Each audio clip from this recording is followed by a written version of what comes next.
take on number 13 Oregon Friday in the 9th annual Pac-12 championship game, 8 Eastern on ABC and, of course, on the ESPN app. Here it is, folks. The latest college football playoff rankings have been released. The top four look like this. Ohio State, LSU, Clemson, Georgia, Utah, and Oklahoma are in the 5th and 6th spot, respectively. As the conference championships are determined this weekend, Clemson may be one of the unbeatens that can least afford a loss. That talking point has not been lost on Tigers coach Dabo Swinney or our Paul Feinbaum. If we lose this game, I mean, they're going to kick us out. They don't want us in there anyway. Lawrence off play action, takes a shot downfield. It's a touchdown. Clemson improves to 12-0, 27 straight wins for Dabo Swinney and the Tigers. Georgia loses to this very same team, and the very next day, it's how do we keep Georgia in it? It's the dadgummest thing. They can't vote us out. We got to go 30-0. We don't play nobody. I think Dabo Swinney is the most annoying winner in all of sports. I mean, the guy just can't keep his trap shut.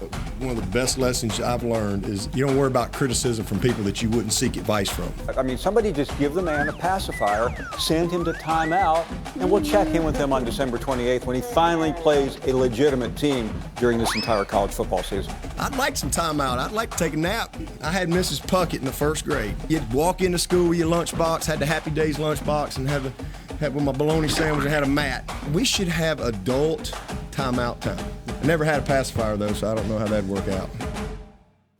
Well, well, well. Look what the cat drug in. David Pollack and the troublemaker, Paul Feinbaum. At least it's not me. At least it's not me, the troublemaker. What's the matter with you? Why are you talking about Dabo Swinney like that? Dabo's not concerned. I'm concerned for him. It was very disrespectful, Paul Feinbaum. I would remind you that the man has won 27 straight, that he is the reigning defending national champion, that since 2015, his record is 67-4. Oh, my goodness. I mean, Paul, listen, it's not his fault. I've never heard him criticize anyone. Here's my whole point. Here's my whole point coming to the defense of my man Dabo Swinney. Wait to hear that. I got to ask this question. Is it his fault that he's in the ACC? Is it his fault? Stephen, I never said. All I said was that he's a crybaby. A crybaby? That's all I said. No, you said he needs a pacifier. I mean, But Paul, I think he needs one too. By the way. Paul's my man. I'm going to eat it because that's my man, Paul. But I'm just saying, it's Dabo Swinney here. He is the reigning defending national champion. He does beat everybody in front of him. He did smoke Notre Dame in the college football semifinal. He smoked Alabama. He didn't beat them. Smoked Alabama in the national championship. I don't want to hear that. Don't you have to defer to some degree with what you've seen him do when he has faced competition? I realize I'm not the host, but could you explain to Stephen A. Smith the way college football works? That it's not like British royalty, that it goes from generation to generation, that each year supposedly is new, David? Yeah, it's supposedly new, but it looks the same for Clemson. It does. It looks exactly. They're dominating everybody they play. Listen, here's the thing. I love Dabo Swinney. He's one of my favorite coaches in all of college football. I will admit, I don't react ever like you do, but I had a similar reaction of Dabo. Dabo has the easiest job in college football. Of all these top jobs, he has the easiest. You know why? Because the media gives all the fodder he needs. Your team's not good enough. Saban has to psychologically make his players believe they're not the favorites because they're told how great they are. Ohio State told how great they are. Joe Burrow, how great they are. Clemson, they're kind of just eking by. Dabo's got it made for him. All they got to do is, hey, listen to him. Clemson's not good enough. Isn't that basically what he's doing by saying what he says at the press conferences? That's what he's doing, and by the way, let's not let him off the hook. The ACC sucks. That's not his fault. Can we get to that? Can we get to the topic at hand? Because obviously Clemson plays Virginia on Saturday. Shout out to Virginia. Plenty of tickets available. No, but that program, Paul, don't be disrespectful. Virginia came a long way, right? They were 2-10 not that long ago, you know? Stephen A., should Clemson make the playoff even if they lost? No, I will concede even in the midst of this conversation. If they don't win, if they don't beat Virginia, sure, you don't deserve it because, again, there's something to be said about if you lose. I'm saying this. I was sitting in front of a man weeks ago that was like, even if they went undefeated, a legitimate argument could be made. They didn't belong in the top four. Who said that? Him. Paul Feinbaum, he said that. And what my argument was, David, what my argument was is simple. You're the reigning, defending national champion, and you beat everyone in front of you. No. You have to have the right. But I'll right take to it a step defend your further crown. than that. That's if they all I was do trying lose to say. to Virginia, as long as LSU or Ohio State also has a loss, like let's say you got a couple of upsets, which is not unheard of in college football, I would still say put Clemson in because I don't care what the rules are, Paul. Now that there's a playoff, if you're talking about like a win can't be a loss. Well, you beat North Carolina by 1 point. Did you win or did you lose? You won. You can't win 28 straight games, including whipping. I'm talking about beating the brakes off Alabama in the national title game. And then because of one loss in the conference championship, one loss, you're saying that even though there are other one-loss teams, you're out. I think the fact that you won the national title should be taken into consideration. I mean, you would have to compare the losses, would you not? I mean, you're talking about LSU, which would lose to a Georgia team that's been in the top 4 all year long. You're talking about Ohio State. Even higher if they won. Yeah, I think. Okay, let me amend that. Those two should be LSU and Ohio State should be in regardless. Okay. They're probably in LSU regardless of a loss. Alabama, no. Well, you got Utah, you got Oklahoma, and you got Baylor. That Right. fourth So spot let me is change up for the grabs. upsets. Yeah. One of those teams has to lose, and then if Clemson had a loss, they should also be in. Listen, I agree with Stephen A. To me, at some point when you have a legitimate game, and this is their most legitimate game of the year, they're playing for a championship, which matters to the college football playoff committee, and you lay an egg. No, you don't deserve to be in. That's ridiculous. Before you chime in, I will say this. Let me just say this last point, then I'll leave it to the experts. Here's my deal. You know, by virtue of you being Dabo Swinney and complaining about what you've been complaining about, what they're trying to do to you. In other words, leave you out on the outside looking in.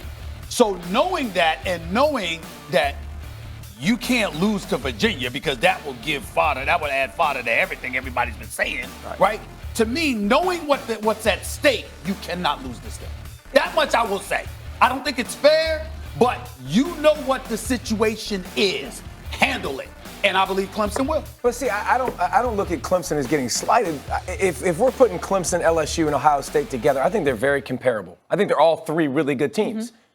Those other 2 teams have great resumes. They've got 4 and 3 top 25 wins. They deserve to be ahead of Clemson. Agreed. Okay, 1 loss Clemson, 1 loss Oklahoma.